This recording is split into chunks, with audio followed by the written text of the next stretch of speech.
j'avoue que j'ai pratiquement rien sélectionné. J'ai oublié d'aller vérifier les mangas, sinon il y en aurait plus. Mais il me semble qu'il y a un Hokuto no Ken qui sort, tome 2 de One Piece sur Ace. Il y a des petits trucs comme ça que j'ai oublié de vous mettre.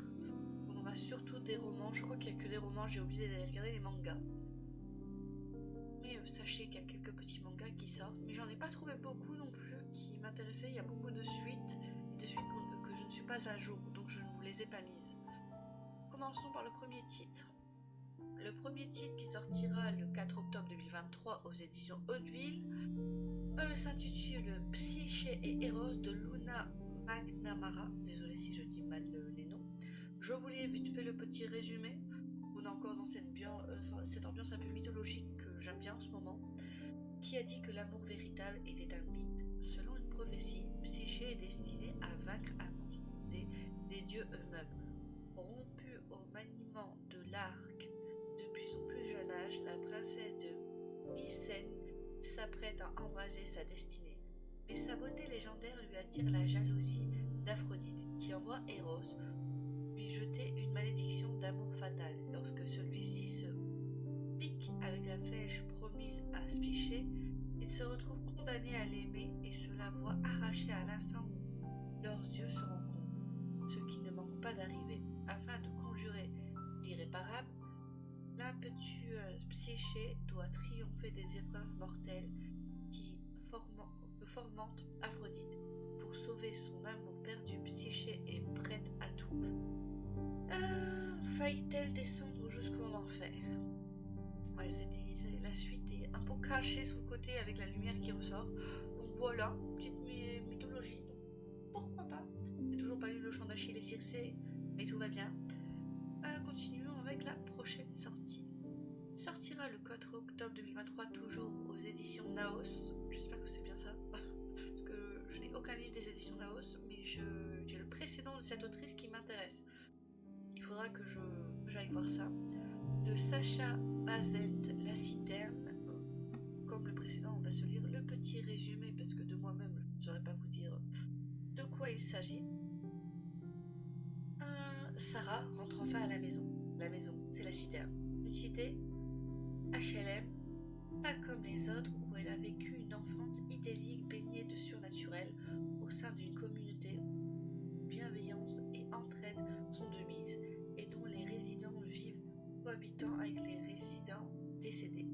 C'est ici qu'elle retrouve Vanja, sa meilleure amie d'enfance, mais leur réunion tourne au conflit si l'une désire se fondre à nouveau dans sa collective atypique, l'autre n'aspire qu'à s'en échapper.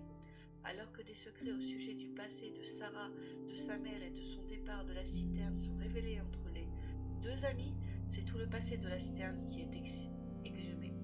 Un passé qu'elle a banni dans la prison qui se cache sous ses fondations.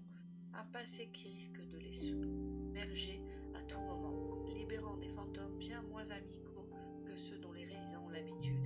Un passé auquel Sarah et Vanja bien plus liées qu'elles le croient. Elles vont ainsi découvrir que le prix à payer pour cette utopie est beaucoup plus que ce qu'elles croyaient. Pour traverser cette épreuve, chacune va devoir remettre en question ses relations, sa place dans la communauté, son identité, quitte à chercher au plus profond de soi, et la citerne parviendront-elles à sauver leur cité? Oh, je trouve ça sympa. J'ai toujours pas lu le 1. Le 1, je sais pas si vous voyez, c'est une couverture rouge avec des mains. J'ai plus le nom en tête. Mais oui, j'aimerais bien... je l'ai là. Ce qui nous hante, voilà. J'aimerais bien lire Ce qui nous hante avant de lire la citerne. Voilà, c'est une sortie du mois, donc je vous la présente. Ensuite, je vais peut-être pas vous lire le résumé du 3. On va peut-être se faire le résumé du 1. Mais juste à l'image, vous connaissez tous, je pense. Les Mémoires de la forêt, tome 3, L'esprit de l'hiver de Michael Juan Arnaud aux éditions EDL, qui sortira le 4 octobre 2023 toujours. Pour le coup, j'ai le 1 dans ma bibliothèque, je n'ai pas le 2 ni le 3, mais j'aimerais lire le 1 là pour enchaîner avec le 2, puisque le 2 est sur l'automne, pour pouvoir lire le 3 en hiver. C'est un challenge que je me lance. Est-ce que je vais le tenir, moi qui ne tiens pas vraiment les suites de saga? Je vais essayer de les mettre là. Déjà déjà je finis mes challenges en cours et après je les mettrai. Mais passons au petit résumé du tome 1, du coup pas du tome 3. Dans la forêt de Bellecorne, au creux du chêne où Archibald Renard tient sa librairie, chaque animal qui le souhaite peut déposer le livre qu'il a écrit et espérer qu'il soit un jour acheté. Depuis que ses souvenirs fuient, Bernido Top cherche désespérément à retrouver l'ouvrage qu'il a écrit pour compiler ses mémoires, afin de se rappeler les choses qu'il a à faire et les gens qu'il a aimés. Il en existe un seul exemplaire, déposé à la librairie il y a des années. Et justement, un mystérieux client vient de partir avec, à l'aide de vieilles photographies, Archibald et Ferdinand se lancent sur ces traces en forêt, dans un périple à la frontière du rêve, des souvenirs de la réalité. Ça sympa, après c'est du jeunesse, avoir le résumé est sympathique. J'ai un peu peur vu que c'est du jeunesse, mais on verra. Voilà pour ce petit tome. Ensuite sortira le 6 octobre 2023, si je ne dis pas de bêtises, aux éditions Monsieur Toussaint l'ouverture. Excusez-moi, ma page a bugué. De Michel McDowell, Les Aiguillettes d'Or. Alors moi j'ai fini sa saga Blackwater que j'ai bien aimé. Et celui-ci est un one shot. Les couvertures sont toujours dans le même style, donc je me suis dit que j'allais les découvrir ce petit tome. On va se lire le petit résumé, qui est vraiment tout petit. Dans le New Yorker de la fin du 19e siècle coexistent deux mondes tout opposés. D'un côté, l'opulence et le faste, de l'autre, le vice, monnayant alcool frelaté. C'est à leur frontière, au cœur de l'infâme triangle noir, qu'une famille fortunée va chercher à asseoir sa notoriété en faisant mine de débarrasser la ville de sa corruption.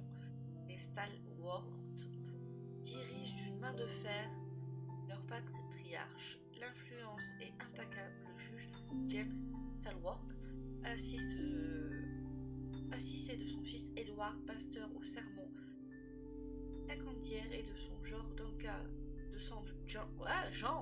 Duncan père, jeune avocat de la carrière prometteuse, ont un plan implacable d'éraciner le mal en éradiquant une ligne corrompue du criminel, les Chunks. J'ai lu Chunks, j'ai pensé One Piece. Mais oui, désolé, je l'ai mal dit, mais je bug un peu. Moi, personnellement, je bug un peu. Donc voilà pour ce tome. Je me dis c'est un one shot, pourquoi pas. J'ai bien aimé sa saga, donc pourquoi pas. Elle sortira le 19 octobre 2023. On a fait un bond, au début du mois, on a fait un bond de à peu près 10 jours. Aux éditions de Saxus de Alexandra Backel. La malédiction des eaux d'argent, tome 1. Alors je vous le mets parce qu'il n'y avait aucun de Saxus. Mais de la version anglaise, j'entends mitigé. Il y en a qui disent que c'est bien, il y en a qui disent que c'est pas bien. Je me ferai mon propre avis comme d'habitude. Et voilà, bon, je me suis dit on va vous mettre un petit de Saxus. J'en avais aucun sélectionné, donc pourquoi pas. Petit résumé du coup. Brise la malédiction avant qu'elle ne la brise. Dans l'obscurité s'abat une nouvelle légende s'élève.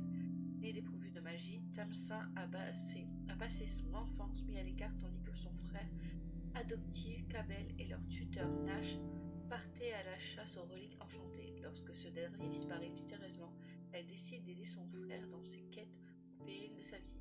J'ai oublié de vous dire, c'est un peu les gens d'Arthur aussi. C'est pour ça que je l'ai mis, parce que j'aime beaucoup les livres histoire arthurienne, je ne sais plus comment on dit. 7 ans plus tard, une rumeur circule dans les souterrains magiques de Boston. Avant sa disparition, Nash avait trouvé un puissant anneau issu de la légende arthurienne. Capable de briser n'importe quelle malédiction, toutes les communautés magiques de la ville veulent mettre la main dessus. C'est une aubaine pour Tamsin, car elle seule peut retracer les derniers pas de son tuteur, et cet anneau permettra de libérer Cabel d'une terrible malédiction dont il souffre depuis toujours. Mais sans magie, elle n'est pas de taille à affronter ses concurrents. Elle accepte alors l'aide d'un autre chasseur de reliques et d'une jeune sorcière de Boston à Avalon. Ils ensemble dans un monde de magie noire et découvrent un secret qui pourrait bien réveiller les fantômes du passé. Donc oui, voilà. Je me dis que pour l'instant c'est très Halloweenesque. J'ai essayé de trouver un peu des sorties dans ce genre-là, même si j'ai pas réussi à chaque fois. Et voilà. Ensuite, donc c'est le dernier. Il y en a encore? Il y en a peut-être encore. C'est le Royaume des Failles, tome 2, le destin du roi loup, Tensonja Odette, aux éditions Korrigan, qui sortira le 25 octobre 2023. Alors, c'est le tome 2 en français. En original, c'est le tome 1. En original, c'est en anglais. La personne qui a écrit ces livres, pour elle, c'était le tome 1. Mais nous, en France, ils nous ont sorti en tome 2. Sachant que dans le tome qui est déjà sorti, Le cœur du prince corbeau, on a un petit passage au début qui fait référence à des persos qui sont dans le destin du roi loup. Moi, ce que je vais faire, c'est que je vais lire d'abord celui-ci, là, le destin du roi loup, même si nous, ils nous l'ont mis en tome 2, puis lire le cœur du prince corbeau.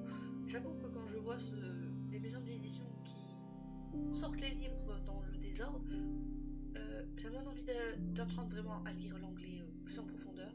Parce que c'est un peu comme Rose éternelle et Murmure de l'océan. Les tomes sont... Pas besoin vraiment de les lire dans l'ordre, mais t'as des... Dans Murmure de l'océan, t'as des personnages qui sont dans Rose éternelle. Et dans Rose éternelle, tu vois un personnage de Murmure de l'océan pour la première fois avant... Voilà. Donc il y a quand même un petit quelque chose, un petit fil conducteur. Moi ça me dérange que Korrigan l'ait sorti en tome 2. On ne peut rien y faire, moi dans ma bibliothèque il sera mis en tome 1. Voilà, c'est tout. Je le lirai en tome 1. Et voilà, je vais vous lire quand même le petit résumé.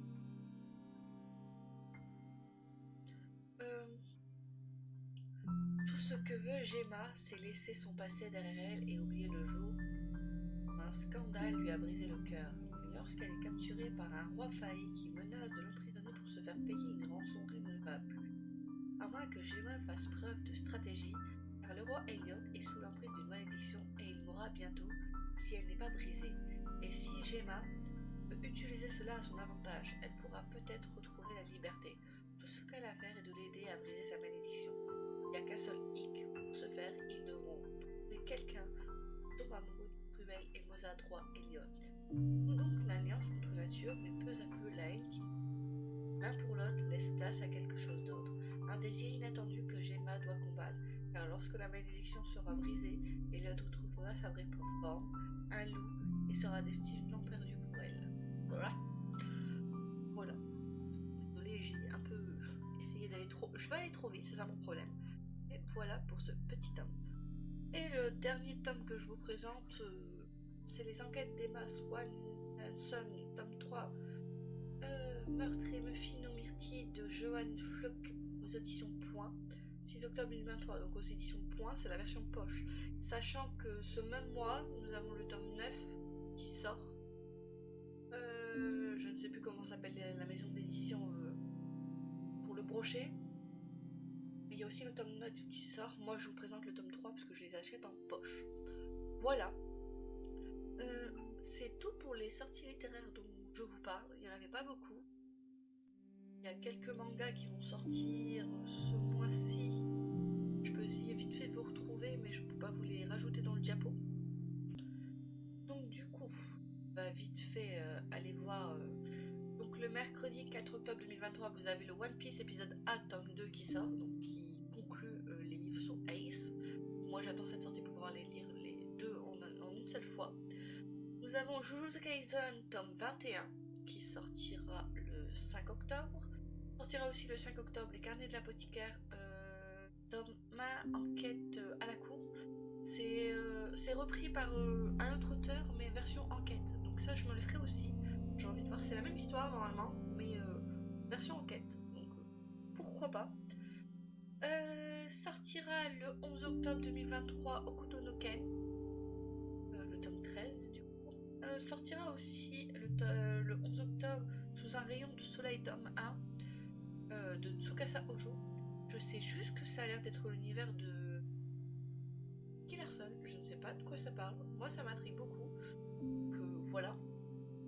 Sortira le 13 octobre 2023 aussi Moriarty. Le tome 17. Donc moi pour l'instant j'ai lu le premier tome. J'ai bien aimé mais j'ai lu un tome. Je vous sortira quand même. Pour ceux qui voudraient, sortira le 18 octobre Vampire Knight, l'édition Perfect, tome 1. Moi j'ai déjà toute la version double d'avant, mais là vous avez une nouvelle version qui sort. Sortira aussi le 25 octobre 2023 Eden Zero, tome 27.